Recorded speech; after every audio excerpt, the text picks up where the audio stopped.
Hey, what's up, everybody? One coach's opinion. And remember, it's just my opinion, not a fact, just an opinion. So let's talk about Hasim Rahman Jr. and Jake Paul, right? Yeah, Jake Paul, and this fight coming up. Which a lot of people probably like, hey, it's a clowny fight, clowners, like they think about Jake Paul. But actually, let's say this, he's actually fighting a fighter this time. Hasim Rahman Jr., he's been around for a while. He's you know, I've been to a few gyms with him, what he was in, and you know, but as far as you must not have known I was filming. So as far as like, you know, being out here banging, sometimes running into him, I seen him when he was small, when he was young, you know, 17, 18, and you know, he actually has boxing skills. So this will be a test for Jake Paul. Whether he knows it or not, you know what I'm saying? I really think Jake Paul has one chance of winning this, and that's if he catches him with an overhand right, or you know, Hasim just kind of takes him too lightly and something like that. But if he boxes him and shows what he can do, makes him hit, makes him miss, makes him pay, he shouldn't have no problem with this guy whatsoever. You know what I'm saying? Because of his talent level. And a lot of people were like, "Oh yeah, who is this?" Well, you just don't watch boxing. If you're saying who is Hasim Rahman Jr., you kind of are not a boxing fan. You're probably a Jake Paul fan, because I mean, this kid has been around. He's been in the nationals. Might have won a national or two. I'm not sure. Got close, but this kid is a legitimate boxer. So hats off to Jake Paul for actually fighting a legitimate boxer and not trying to make your name off another guy who probably shouldn't be in the ring when it comes to boxing, and you know, glorifying. This is my thing about it. Keep it professional so we can finally look at you like you're a professional. Stop fighting. Okay, let me say this. Hats off to Jake Paul for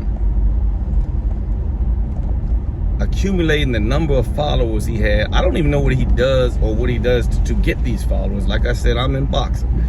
But to get that many followers, if you can get that many people to follow, you can do whatever you want.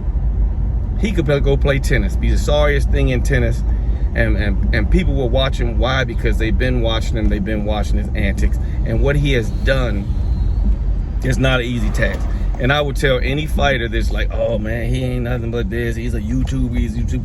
Yeah, well, get that many followers and I promise you, you won't have any problem getting fights. People will pay to see your fights because of what you've done. If you get half the followers this guy has, you will see that people will pay you for your fights. So what he's done is opened up a fan base, and not just boxing, in life, where I can do whatever I want to do. And people want to see me do it. You know, he probably could go, not to be funny, take a shit in his backyard and probably have more views than me or you and 3 other people combined for what he does. Oh, did you see the video with Jake Paul taking a shit? The boxing community doesn't respect him. Let's say that. But this now is his chance to earn the respect of the boxing community.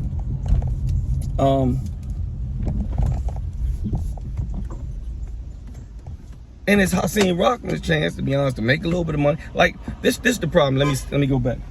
This the problem I have with like Jake Paul. Stop fighting guys that you know not making that much money and then coming to the table with bet your purse, bet your purse. It's prize fight. One thing about you got the top guys, Errol Spence, and Terrence Crawford, and they're arguing over their purse. They're not dumb enough. Neither one of them would say, "All right, winner takes all." When does that ever happen? So you're not going to bring that to boxing unless you're fighting these guys that don't belong in here anyway. That's not a part of the sport. And if that's your only selling point, that I got more money than some of the guys I'm fighting, you got more money than all the guys that you're probably fighting, because you're fighting on a lower level. So stop making it a circus about the money, because these guys are doing it for the money. They're trying to maybe get to where you are in your finances in life, you know. But like Eddie Hearn said, and this is your chance to maybe prove Eddie Hearn wrong. Well, not really, because he said top 10. I'm not sure if Rahman is in the top 10 of any organization, but like I said, he is a legitimate fighter, and he probably can beat everybody that Jake Paul has fought, and including the Tyrone, the MMA guy, because this guy grew up in boxing. He can box. He you know, this is his thing. And this is a chance. Now, Jake Paul wins this. Everybody has to consider him a legitimate boxer. Everybody. I wouldn't say he's going to be a world champion, but you couldn't say he's not going to be a world champion. That's one thing too. So just remember that when it comes to guys like Jake Paul, because guys like Jake Paul, I don't know, you know, this is a unique thing, but this is his chance, like I said, to legitimize what he's been trying to say. I'm a legitimate fighter. I can fight. I can do this. All that bum stuff, and I'll take all this from you, I'll take all that from you, and blah, blah, blah, you know. I mean, things didn't really go like you planned. You probably would have had a better, I wouldn't say chance to win. I'm not going to take nothing from Tommy Fury. I'm just going to say the hype probably would have been a little bit more hype with y'all than what's going on now. But, you know, I'm not guaranteeing Tommy Fury could beat Hasim Rahman Jr., to be honest. So, I mean, like I said, this is a good fight for Jake Paul. It's definitely a good fight for Hasim Rahman because he has the chance to finally shut this guy up. And one loss shouldn't do it. He could just get on the track and maybe fight another guy with 4 or 5 fights like he actually should be doing.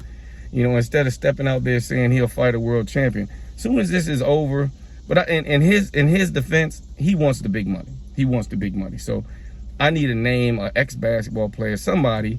It could be anybody. It could be a tennis player. It could be anybody with a name that people say, you're going to watch that, and they put him on a card, and it becomes like a show. He's done that. He's amounted that where whatever he does, people will want to see, at least his people. Really, you probably go to a boxing match, and he's on the undercard. You probably are like, man, I'll be glad get this out the way so we can get to the main event, depending on who's on the card. You know what I'm saying? If you go to some little show, he's the main event, that's different. But real boxing fans probably want to watch the boxing matches, and nobody wants to watch him fight any of the guys who he has fought and he was amidst his victories over. Nobody wants to watch that, you know. So it does give him a chance to prove who he is and if he actually belongs in this sport. He beats Rahman. I mean, he actually belongs in this sport at that level of what he's doing. Maybe more. He's what does he have, like 4 fights or something? He'll definitely be. Rahman is not a 4-fight fighter. You can't put the average guy in there with 4 fights in there with this kid, Hasim Rahman Jr. Not the average guy. This coming up and just starting. People would say, oh, no, this is a big test. He ain't ready for that. You know what I'm saying? That if you got some guy that's, you know, won a bunch of nationals and stuff like that, and he's starting blah, blah, blah, there's no guarantee that he would beat Hasim Rahman Jr., to be honest. I think a lot of people are sleeping on the talents of Hasim Rahman Jr., and they're thinking because they don't know him, they shouldn't, that nobody knows. But if you remember his father, you got to say, well, this kid might have been around boxing for a while.